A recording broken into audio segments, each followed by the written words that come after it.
Bienvenue, et n'oubliez pas d'activer les sous-titres sur cette vidéo. Cendrillon, de Charles Perrault. Il y avait un homme qui s'est marié pour la deuxième fois.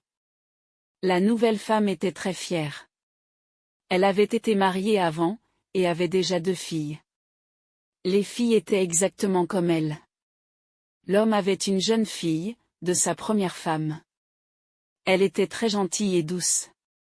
Elle tenait sa gentillesse de sa mère, qui était la meilleure femme du monde. Cette petite fille manquait beaucoup à sa mère, qui était morte. Immédiatement après la cérémonie du mariage, la nouvelle femme a commencé à montrer son vrai visage. Elle était en colère, contre la bonté de la jolie petite fille, car cela rendait ses propres filles horribles. Elle a fait faire beaucoup de travail, à la petite fille. La petite fille lavait la vaisselle, nettoyait la salle de bain de la belle-mère, et aussi celle de ses filles. Elle dormait dans une petite chambre, sur un très mauvais lit, tandis que ses sœurs dormaient sur des lits avec les oreillers les plus doux, dans de belles chambres. La pauvre petite fille a traversé ses problèmes, et ne disait jamais rien à son père. Elle savait qu'il serait en colère contre elle, parce que sa nouvelle femme le dominait entièrement. Quand la petite fille avait fini son travail, elle allait dans le coin, et s'asseyait. Cendrillon était plus jolie que ses sœurs, même lorsqu'elle était vêtue de haillons, et que ses sœurs portaient de beaux vêtements. Le fils du roi a organisé une fête et a invité tous les messieurs et belles dames de la ville. Les 2 belles sœurs ont aussi été invitées. Elles allaient toujours aux grandes fêtes. Elles étaient très heureuses de cette invitation. Elles ont commencé à choisir des robes, des chaussures et des chapeaux pour la fête. C'était un nouveau problème pour Cendrillon, car c'était elle qui lavait, et repassait les vêtements de ses sœurs. Les sœurs parlaient toute la journée de ce qu'elles allaient porter à la fête. Je porterai ma robe rouge, a dit l'aînée. Et moi, je porterai ma jupe habituelle, et je mettrai ma longue robe avec des fleurs d'or, et ma ceinture de diamants, a dit la plus jeune. Mais en vérité, elles n'étaient toujours pas complètement sûres de ce qu'il fallait porter pour la fête, alors elles ont recherché le meilleur styliste de mode qu'elles pouvaient trouver. Il leur conseillerait sur leur robe de soirée. Elles se sont aussi fait manucurer les ongles.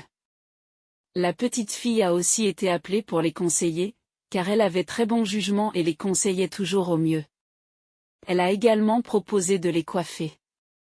Elle voulait vraiment qu'elle les coiffe. Pendant qu'elle coiffait, elles lui ont dit, « Cendrillon, tu veux aller à la fête ? » « Ce n'est pas pour une pauvre fille comme moi d'aller là-bas, » a répondu la petite fille. « Tu as raison, » ont-elles répondu, « cela ferait rire les gens de te voir à une fête. » Quelqu'un d'autre les aurait mal coiffées, mais elle était très gentille, et les a coiffées parfaitement. Les belles sœurs étaient très excitées. Elles n'ont rien mangé pendant 2 jours, car elles voulaient rentrer dans leurs robes serrées. Elles voulaient avoir une belle silhouette, et se regardaient souvent dans le miroir. Enfin, le jour heureux est arrivé. Elles sont allées à la fête, et Cendrillon les a suivies des yeux, aussi longtemps qu'elle a pu, et quand elle ne les a plus vues, elle a commencé à pleurer.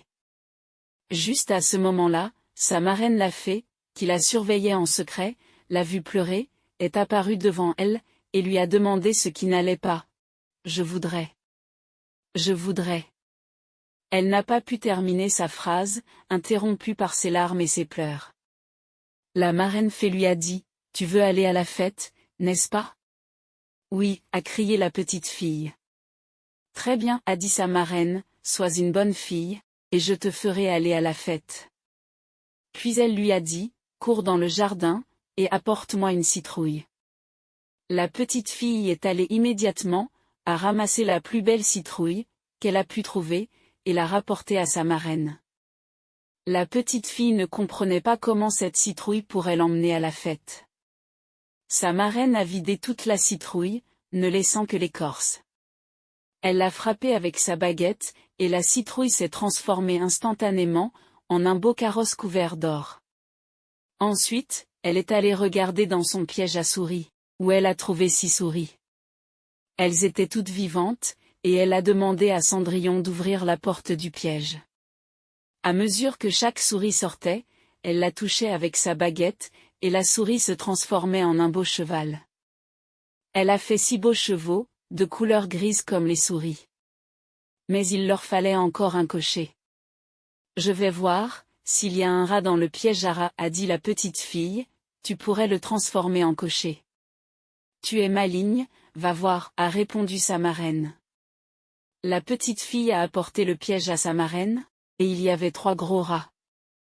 La fée en a choisi un, le plus gros avec une grande barbe. Elle l'a touché avec sa baguette, et il s'est transformé en un gros cocher joyeux. Ensuite, elle a dit à la petite fille, va encore dans le jardin, et tu trouveras 6 lézards derrière l'arrosoir. Apporte-les-moi. Elle a apporté les lézards, et sa marraine les a transformés en 6 serviteurs, qui ont couru immédiatement derrière le carrosse, avec leurs uniformes couverts d'or et d'argent. La marraine a alors dit à la petite fille, voilà, tu as de quoi te rendre à la fête. Es-tu contente? Oh oui, a crié-elle, mais je ne peux pas y aller avec ces horribles vêtements. Sa marraine l'a touchée avec sa baguette, et ses vêtements se sont transformés en habits de soie et d'argent. Les vêtements étaient tous couverts de bijoux. Puis, elle lui a donné une paire de pantoufles de verre, les plus jolies du monde. Elle est montée dans son carrosse. Sa marraine lui a dit de ne pas rester après minuit. Elle lui a dit que si elle restait une minute de plus, le carrosse redeviendrait une citrouille, ses chevaux redeviendraient des souris, son cocher redeviendrait un rat, ses serviteurs redeviendraient des lézards, et ses vêtements redeviendraient comme avant. Elle a promis à sa marraine qu'elle quitterait la fête avant minuit, et alors elle est partie, très heureuse.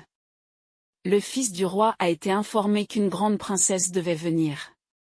Quand la petite fille est arrivée, il a couru la recevoir. Il lui a donné la main pour descendre du carrosse, et la mener à la fête. Il y a eu un silence immédiat, ils ont arrêté de danser, et les violons ont cessé de jouer, tout le monde regardait la beauté de la nouvelle venue inconnue. Beaucoup disaient, ah, elle est belle. Elle est très jolie.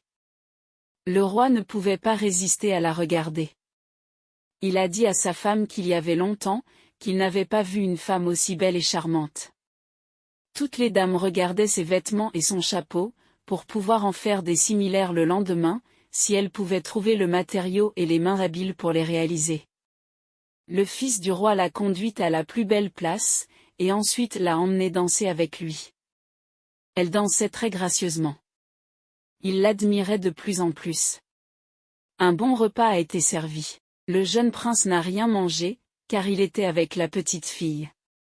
Elle est allée s'asseoir près de ses belles sœurs. Elle leur a donné les fleurs et les oranges de citronnier que le prince lui avait données. Les 2 sœurs ont été surprises, car elles ne la reconnaissaient pas. Pendant que Cendrillon était assise avec ses sœurs, elle a entendu l'horloge sonner 11h45. Elle a fait immédiatement ses adieux, et s'est enfuie aussi vite qu'elle a pu. Quand elle est arrivée chez elle, elle a trouvé sa marraine, et l'a remerciée. Elle a dit qu'elle voulait aller à la fête le lendemain, car le fils du roi le voulait. Alors qu'elle racontait avec excitation à sa marraine ce qui s'était passé à la fête, ses 2 sœurs ont frappé à la porte, et Cendrillon a couru ouvrir. « Vous avez tardé à rentrer, a-t-elle dit, en se frottant les yeux, et en s'étirant comme si elle venait juste de se réveiller. Si tu avais été à la fête, a dit l'une de ses sœurs, tu aurais vu la plus belle princesse jamais vue. Elle nous a donné des oranges et des fleurs de citronnier. Cendrillon était très heureuse. Elle leur a demandé le nom de cette princesse, mais elles lui ont répondu qu'on ne le savait pas, et que le fils du roi ferait tout pour découvrir qui elle était. Le lendemain, les sœurs sont retournées à la fête.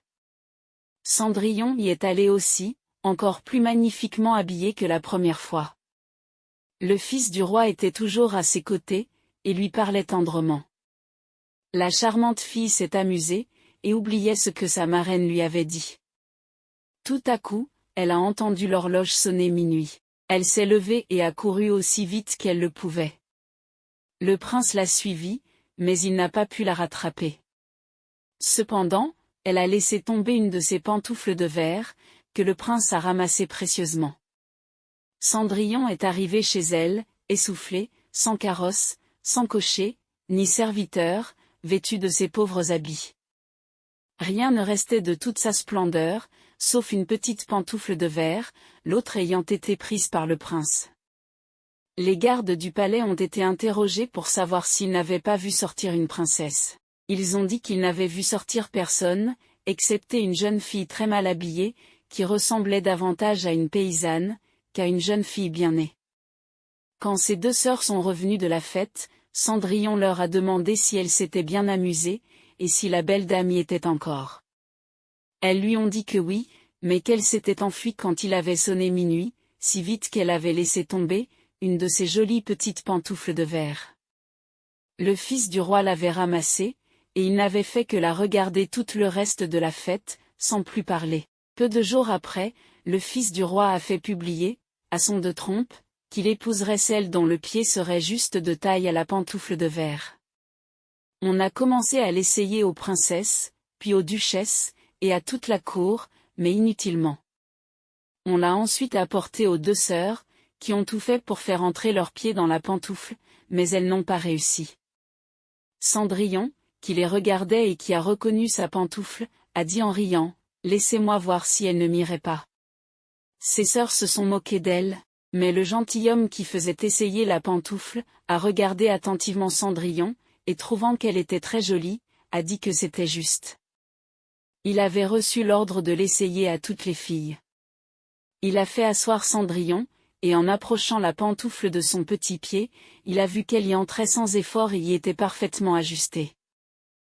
Les sœurs étaient très surprises, mais encore plus quand Cendrillon a tiré de sa poche l'autre pantoufle qu'elle a mise à son pied.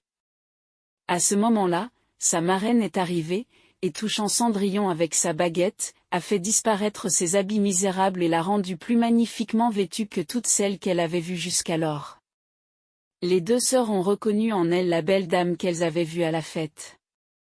Elles se sont jetées à ses pieds pour lui demander pardon de tous les mauvais traitements qu'elle lui avait faits. Cendrillon les a relevées et leur a dit, en les embrassant, qu'elle leur pardonnait de tout son cœur et qu'elle les priait de l'aimer toujours. Elle a été conduite au jeune prince, parée comme elle l'était. Il la trouva encore plus belle que jamais, peu de jours après, il l'a épousée. Cendrillon, qui était aussi bonne que belle, a logé ses deux sœurs au palais, et les a mariées le jour même à deux grands seigneurs de la cour.